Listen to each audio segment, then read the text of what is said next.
ಅಯ್ಯೋ ಎಲ್ಲ ಸಾರಥಿ, ನೋಡಿದ ಕರ್ಣನ ಮಾಡಿದ ಮೋಸದ ರೀತಿ ನೋಡಿದನ ದೇವ. ಎಂಥ ನೋಡಿದ ಛತ್ರಗಳು ಮಕ್ಕಳ ಮಾಡಿದ ಈ ಶರೀರದೊಳಗೆ ಒತ್ತಿ ನಾಡಿದವು.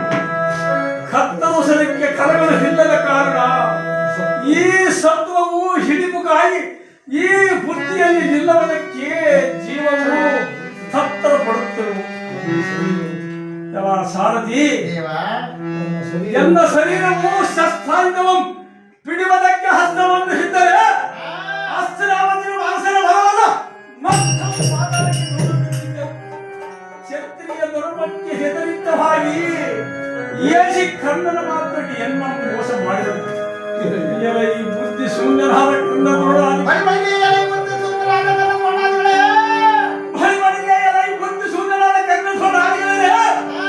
ಇಲ್ಲಿಗೆ ಹಿತವನ್ನು ಮುಗಿದನ್ನು ತಿಳಿದುಕೊಳ್ಳಬೇಡರಿ.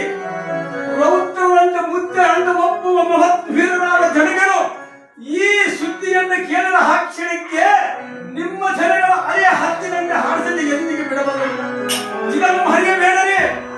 ಅಪ್ಪ ಅರ್ಜುನ, ಈಗ ಕುಲೋತ್ಪನ್ನನಾದ ಕರ್ಣನು ಮೋಸ ಮಾಡುವುದಕ್ಕಿಂತ ಮುಂಚೆಗೆ ನೀನು ಹೋರವರೆ ಬಂದಿದ್ದರೆ ಈ ನೀತಿಗಳ ಕರ್ಣ ಧೃಣಾದಿಗಳನ್ನು ಕೋಟಿಗಳನ್ನು ತೆರೆಕೆಳಗೆ ಮಾಡಿ ನಿಲ್ಲಿಸಿ ಮಾತನಾಡಿಸುತ್ತಿದ್ದೆ.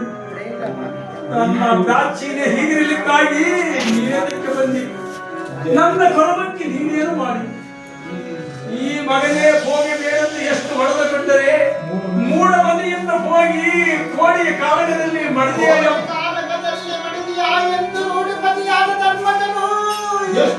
ಕೋಡಿ ಕಾಲಗದಲ್ಲಿ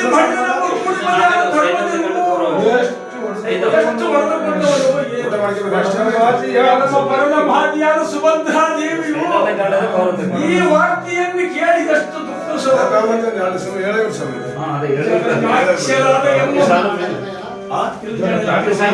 ಜಗದಾಕ್ಷರಾದ ಉತ್ತರ ಕನಕಾಂಗರ ಎಮ್ಮ ಮಹಿಳೆಯರು ಎಮ್ಮನ್ನು ನೊಡೋ ನೀರಿನೊಳಗೆ ಕೈ ಬಿಟ್ಟು ವಲ್ಲಭ ಎಂದು ಎಷ್ಟು ದುಃಖಿಸರೋ ಏನು ಕೇಳಿ.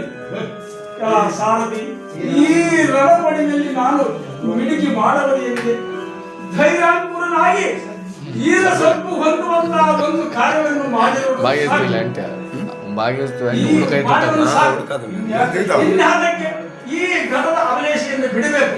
ಕೌರವನ ಮಕ್ಕಳಲ್ಲಿ ಕಾಂಗ್ರೆಸ್ ಮಾಡಿ ಶ್ರೇಣಿಯನ್ನು ಮಾಡುವುದು ವೈರಿ ಸಮವಕ್ಕೆ